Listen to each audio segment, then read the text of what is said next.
మరి ఈ అవకాశం ఇచ్చినటువంటి దైవజనులకి బిషప్ సాంగడయ్య గారికి నా ప్రచండ వందనాలు తెలియపరుస్తూ ఉన్నాను.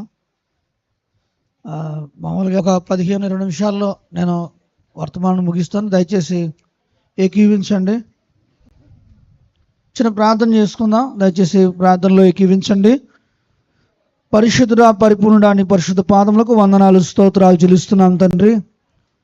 ప్రభా, చేరి వచ్చిన ప్రతి ఒక్కరితో మీరే మాట్లాడమని, నీ అద్భుతమైనటువంటి వర్తమానం వినిపించమని, నీ పరిశుద్ధాత్మ సహాయం చేత ప్రభా ప్రతి ఒక్కరిని దర్శించి నీ శ్రేష్టమైన సందేశం వినిపించమని యేసుక్రీస్తు నామమున అడిగి వేడుకుంటున్నాం తండ్రి, ఆమేన్. నుంచి తర్వాత మనకి యాక్టివిటీస్ ఉన్నాయి. ఇవన్నీ కూడా మనం జరిపించుకోవాల్సింది కాబట్టి నా మాట కొంచెం, ఈ క్రిస్మస్ పండుగ వచ్చినప్పుడు ఈ మధ్యకాలంలోనే కాదు, మునుపు కూడా మరి ఈ పండుగ విషయంలో ఎన్నో రకాలైనటువంటి డిస్కషన్స్ జరుగుతూ ఉండడం మీడియాలో కావచ్చు, మరి ఆయా వ్యక్తుల అంతరంగాల్లో కావచ్చు, మనం చూస్తూ వస్తూ ఉన్నాం. అయితే నాకు కూడా ఒక రకంగా ఆ యొక్క పేరు చూసినప్పుడు ఒక సందేహం కలుగుతూ ఉండేది. మరి ఆ సందేహం ఏంటి అనే దాని మీద నేను పరిశోధించుకున్నప్పుడు నాకు కొన్ని విషయాలు అర్థమయ్యాయి ఈ పండుగ విషయంలో. అవి ఒకసారి మీకు తెలియపరిచి నేను వాక్య పరిచయంలోకి వెళ్తాను 1-2 నిమిషాల్లో. మరి క్రిస్మస్ అనేటప్పటికి సాధారణంగా మరి దాని యొక్క అర్థం మనకు అందరికీ తెలిసిన విషయమే. క్రైస్ట్ ప్లస్ మాస్, క్రిస్మస్ అనేటువంటి మాట మనం వింటూ వస్తున్నాం. హల్లెలూయా, హల్లెలూయా. అంటే క్రిస్మస్ అనే దాన్ని మరి క్రీస్తుని ఆరాధించడం అనే కాన్సెప్ట్ వచ్చినప్పుడు మనం ఆదివారము ఆరాధన చేస్తాము, శుక్రవారము ఆరాధిస్తాము, ఎప్పటికప్పుడు ఆరాధన చేస్తూనే ఉంటాం. మరి ప్రత్యేకించి దీనికి పండగ ఎందుకు చేయాలి అని అంటే మరి అనే మాట గురించి చాలామందికి కొన్ని సందేహాలు ఉంటాయి. మరి దాని గురించి కొన్ని మాటలు నా పరిశోధనలో నాకు దేవుడు తెలిపిన విషయాలు, నాకు చూపించిన విషయాలు మీతో చెప్పాలనుకుంటున్నాను. మరి సాధారణంగా మనకు సువార్త పరిచర్య పరంగా సువార్తను బట్టి దేవుని యొక్క జీవము మనం అనుభవించడానికి దేవుడు ఆశ్చర్యకరంగా మనకు ద్వారాలు తెరిచాడు. హల్లెలూయా. మరి ఈ సువార్త అనేటువంటిది మరి నేడు విరివిగా దొరుకుతున్న రీతిగా పూర్వోత్తరం రోజుల్లో దీని యొక్క విధానం ఉండేది కాదు. సువార్త యొక్క సారాంశంలోకి మనం వెళ్తే సృష్టికర్త అయినటువంటి దేవుడు ఎవరు, ఆయన మన కొరకు ఏమి చేశాడు, ఆయన ఏమి చేశాడో అనేటువంటి ఆ యొక్క దాంట్లో, ఆయన చేసిన దాంట్లో మనం ఏం ప్రయోజనం పొందామో దాన్ని ఎరిగి ఆ దేవుని జ్ఞాపకం చేసుకోవడమే ఈ క్రిస్మస్ పండుగ సారాంశం. సభలు కూడా దేవుని నామమున మహిమపరుద్దాం. హల్లెలూయా. మరి సృష్టికర్త అయినటువంటి దేవుడు, ఎందుకనంటే మరి సాధారణంగా మరి క్రీస్తుని ఆరాధించడం అనేటువంటి మాటతో ఈ పండుగ ముడిపడి ఉంటుంది. అందుని బట్టే బైబిల్లో కూడా తేదీ ఇవ్వలేదనేటువంటి మాట చెప్తూ ఉంటారు.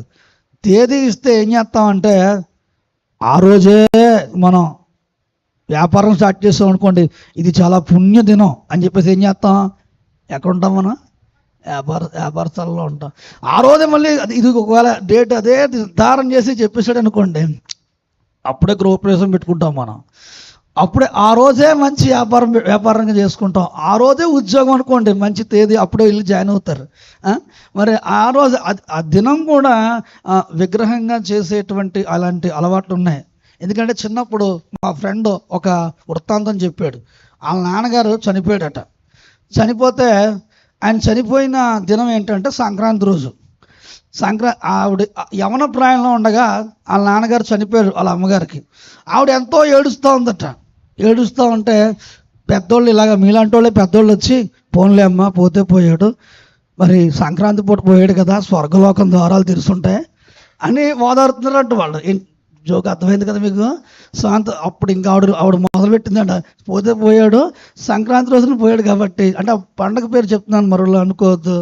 ఏంటంటే ఇంకొక అంటే ఒక పుణ్యదినంగా కనుక ఏదైనా ఒక దినం కనుక నిర్ధారణ అయితే మనం దేనికి ఏ రోజైనా సరే దేనికైనా దానికి ముడిడేస్తాం మనం. అంత భయంకరమైన నమ్మకాలు. చనిపోతే కూడా సంక్రాంతి ఆ యొక్క పండగ దినాన్ని చనిపోయాడు కాబట్టి స్వర్గలోక ద్వారాలు తెరుచుంటాయి అనేటువంటి ఒక మాటతో ఆవిడ ఓదారుస్తుంటే ఆ తల్లి ఎంతగానో ఇబ్బంది పడిపోయిందంట. ఆ మాటకి చాలా బాధపడిందంట. నేనేదో బాధపడుతుంటే మరి ఈ దినం గురించి కూడా వీళ్ళు ఎలా మాట్లాడుతున్నారని ఆవిడ ఎంతగానో బాధపడిందట. అట్లాగా మన నమ్మకాలు, మనకున్నటువంటి వీక్నెస్ అది, మనకున్నటువంటి పరిస్థితులు అది. కాబట్టి నిజంగా దేవుడు ఒకవేళ ఇది మరుగు చేశాడు అయినప్పటికీ కొన్ని తేదీల ద్వారా కొంతమంది కొన్ని విషయాల ద్వారా నిర్ధారణ చేస్తున్నాడు. అయినప్పటికీ కూడా మరి బైబిల్లో ఈ మాట ఉంది, అది జరిగింది, అది చారిత్రక రుజువుగా ఉంది. హల్లెలూయా, హల్లెలూయా. మరి బైబిల్లో ఉంది కాబట్టి మనం నమ్ముతున్నాం. ఎందుకనంటే దానికి ఆత్మకార్యాలు ఉన్నాయి, అద్భుత కార్యాలు ఉన్నాయి. దేవుని సన్నిధిలో చారిత్రకంగా కూడా చాలా రుజువులు ఉన్నాయి. హల్లెలూయా, హల్లెలూయా. రుజువులు ఉన్నాయి. అన్ని విషయాల్లో కూడా మనకు దాని గురించిన సందర్భాలు పరిశుద్ధాత్మ దేవుడు మనకు అనుగ్రహిస్తూ ఉన్నాడు. హల్లెలూయా.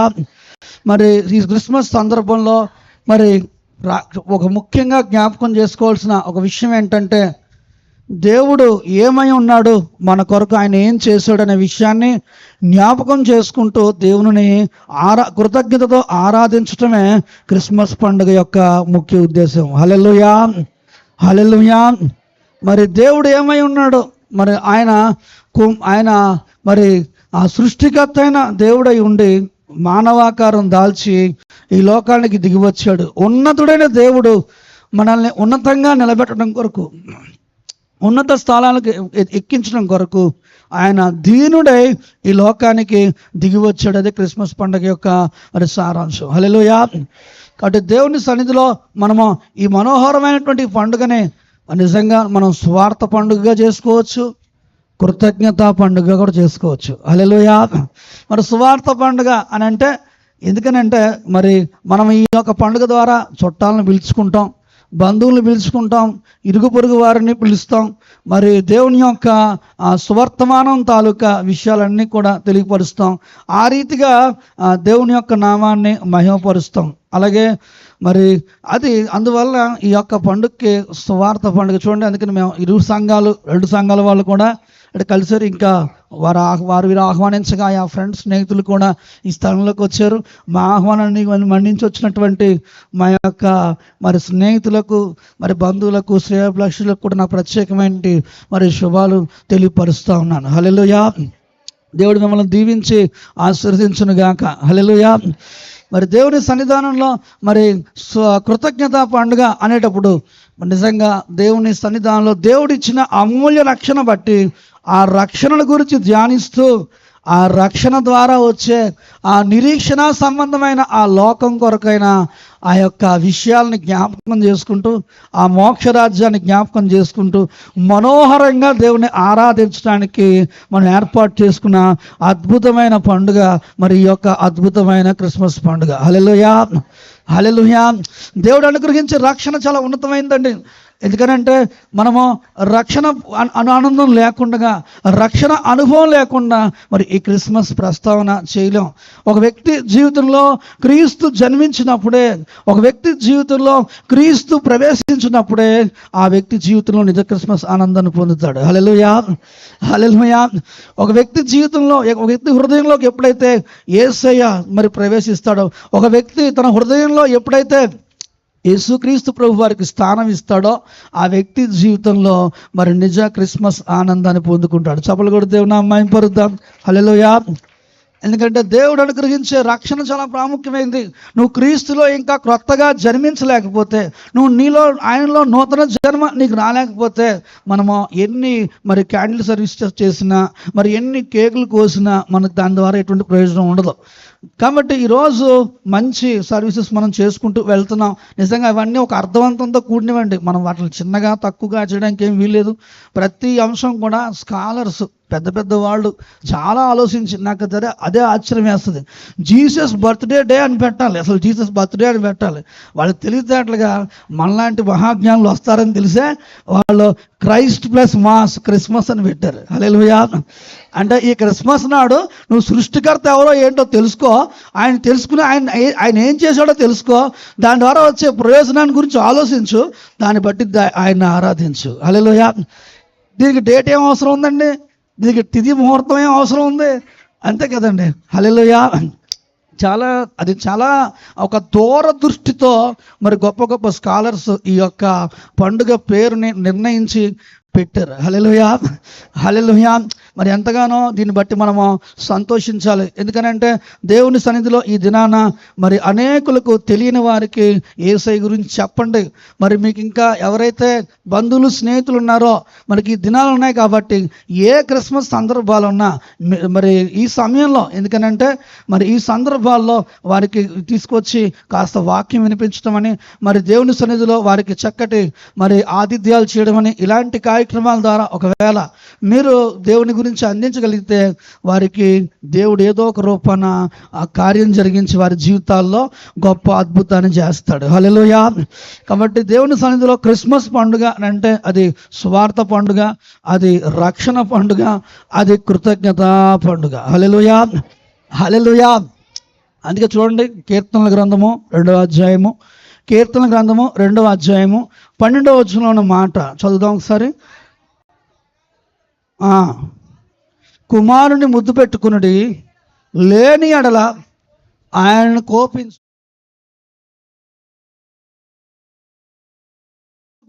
అంటే ముద్దు పెట్టుకోవడం అంటే ఇక్కడ స్వీకరించటం అని అర్థం. హల్లెలూయా. యోధా భాషలో అంగీకరించటం, ఆహ్వానించటం. వాళ్ళు ఎవరైనా అతిథులు వస్తే, బంధువులు వస్తే వాళ్ళు ముద్దు పెట్టుకుని షలోం అని వారు లోపలికి ఆహ్వానించేవారట. అంటే మరి వాళ్ళు అంగీకరిస్తూ ఆహ్వానించటం మరి గొప్ప అద్భుతమైన విషయం. కాబట్టి కుమారుని ముద్దు పెట్టుకుని లేని ఎడల ఆయన కోపిస్తాడు అని అంటే మరి నిజంగా ఇక్కడ రాయబడిన మాటకు అర్థం చాలా గొప్ప విషయాలు ఉన్నాయి, అన్నీ చెప్పడానికి వీల్లేదు. కానీ కుమారుని ముద్దు పెట్టుకుని అనే ఈ మాట ద్వారాగానే క్రిస్మస్ ఆరాధన జరుగుతుందని నేను నమ్ముతున్నాను. హల్లెలూయా. అంటే దేవుని సన్నిధిలో ఆయన సృష్టికర్త అయిన దేవుడు కుమారునిగా ఈ లోకానికి, దైవ కుమారునిగా ఈ లోకానికి, మనుష్య కుమారునిగా ఈ లోకానికి దిగి వచ్చాడు. హల్లెలూయా. దావీదు కుమారుడుగా ప్రజలకు ప్రత్యక్షమయ్యాడు. హల్లెలూయా. కాబట్టి దేవుని సన్నిధానంలో ఆయన ఆశ్చర్యకరమైనటువంటి ఆయన ప్రత్యక్షతను బట్టి ఇప్పుడు లోకం ఏం చేయాలి అంటే ఆయనని అంగీకరించాలి. హల్లెలూయా. హల్లెలూయా. అంగీకరించాలి. ఎందుకనంటే అపోస్తుల కార్యములు 17వ అధ్యాయము, అపోస్తుల కార్యములు 17వ అధ్యాయము 30వ వచనం మాట, ఒక మాట మనం చదువుదాం. అపోస్తుల కార్యములు 17:30 ఒకసారి స్పీడ్గా చదివినిపించండి.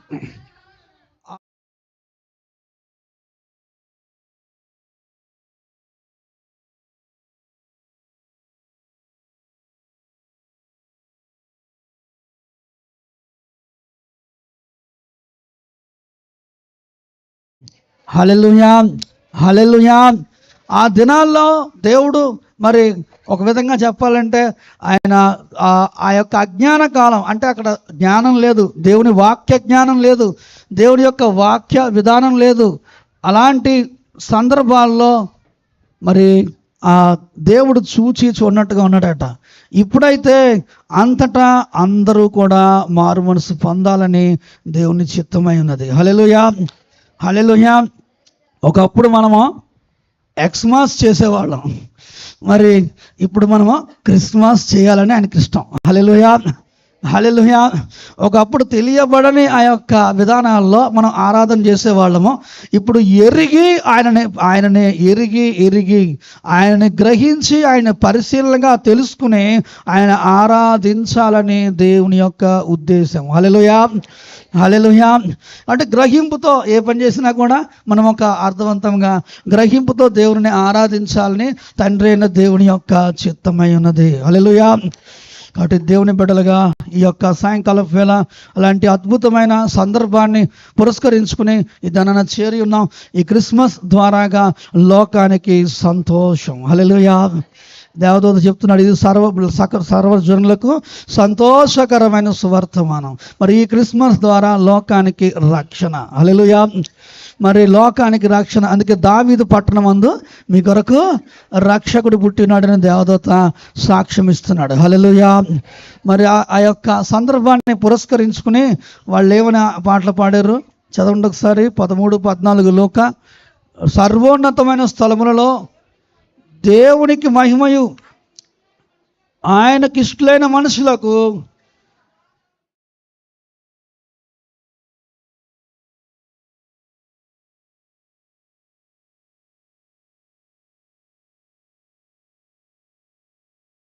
స్థలాల్లో దేవునికి మహిమ, ఆయనకి ఇష్టలైన మనుషులకు భూమి మీద సమాధానం. సర్వోన్నతమైన స్థలాలు అంటే పూర్వము ఉన్నత స్థలాల్లో ఆరాధన జరిగేది. అంటే ఎత్తైన కొండలపైన బలిపీఠాలు కట్టి మరి ఆరాధన చేసే విధానం ఉంది. మనకు కూడా మరి మనం పూర్వం వెళ్ళిన మార్గాల్లో అలాంటి ఆరాధనలకు వెళ్ళేవాళ్ళం. మరి అయితే దేవుడు మరి అంతకంటే ఉన్నతమైన ఒక స్థలం ఉంది. అది సర్వోన్నతమైన స్థలం. హల్లెలూయా. హల్లెలూయా. దానికి ఎక్కడ పునాదులు పడ్డాయట? ఆయన సంఘంలో పునాదులు పడ్డాయి. చప్పలు కూడా దేవుని నామం పరుద్దాం. హల్లెలూయా. హల్లెలూయా. ఆ సర్వోన్నతమైన స్థలాలు ఆయన సంఘ స్థలాలు, ఆయన మందిరాలే, ఆయన సంఘం, ఆయన సహవాసం, ఆయన శరీరమే. మరి కాబట్టి అక్కడ జరిగే ఆరాధన ఎంత ఉన్నతమైంది అని అంటే పరలోకము భూలోకము కలిసేటువంటి అద్భుతమైన తరుణం. హల్లెలూయా. పరలోకమును భూమి మరి కలిసే స్థలం. అందుకే దీనికి మరి యాకోబు కూడా ఇశ్రాయేలుగా మార్చబడిన యాకోబు దీనికి పరలోకపు గవిని, దేవుని మందిరమే అని పేరు పెడతాడు. ఆదికాండము 28వ అధ్యాయంలో. సమయం లేదు కాబట్టి టైం మరి కుదిస్తా ఉన్నాను. ఆదికాండము 28:13 నుంచి చదివితే అక్కడ పరలోక నిచ్చెన మరి యాకోబు చూస్తాడు. ఆ సందర్భంలో అక్కడ దేవుని యొక్క సంకల్పాలన్నీ జ్ఞాపకం చేసుకుని మరి ఆ దేవుడు మాట్లాడిన తర్వాత అతడు నిద్ర తేలుకుని, నాకు తెలియలేదు ఇది దేవుని మందిరమే, మరి దేవుని పరలోకపు గవిని అని చెప్తాడు. హల్లెలూయా. అందుకే పరలోకము భూలోకము కలిసే స్థలము మరి దేవుని సన్నిధానంలో ఉన్నతమైన స్థలాలు అవి. చెప్పలు కూడా దేవుని నామం పరుద్దాం. భూమి మీద ఉన్నత స్థలాలు అవి సర్వోన్నతమైన స్థలాలు. హల్లెలూయా. హల్లెలూయా. ఆ సంఘములో ఈ సర్వోన్నతమైనటువంటి ఆరాధన జరుగుతున్న వేళ ఈ ఆరాధనలో ఎవరైతే పాల్పొంపులు పంచుకుంటారో, ఈ ఆరాధన ఏ ప్రాంతాల్లో జరుగుతుందో అక్కడున్న మనుషులందరికీ కూడా సమాధానం. హల్లెలూయా. హల్లెలూయా. మరి సంఘము ఎక్కడైతే స్థాపించబడి ఈ ఆరాధనలు జరుగుతూ ఉంటాయో దేవుని యొక్క మహాకృపను బట్టి ఆయనకి ఇష్టలైన మనుషులకు ఆ చుట్టుప్రక్కల కానీ ఆ సంఘంలో పంచుకునే వారికి కానీ చెప్పనా సఖ్యం కానీ సమాధానం చేత ఆయన నింపే దేవుడై ఉన్నాడు. హల్లెలూయా. కాబట్టి దేవుని బిడ్డలుగా ఈ రాత్రికాల సమయంలో మంచి ఆరాధన మన మధ్య దేవుడు మనకు అనుగ్రహించాడు.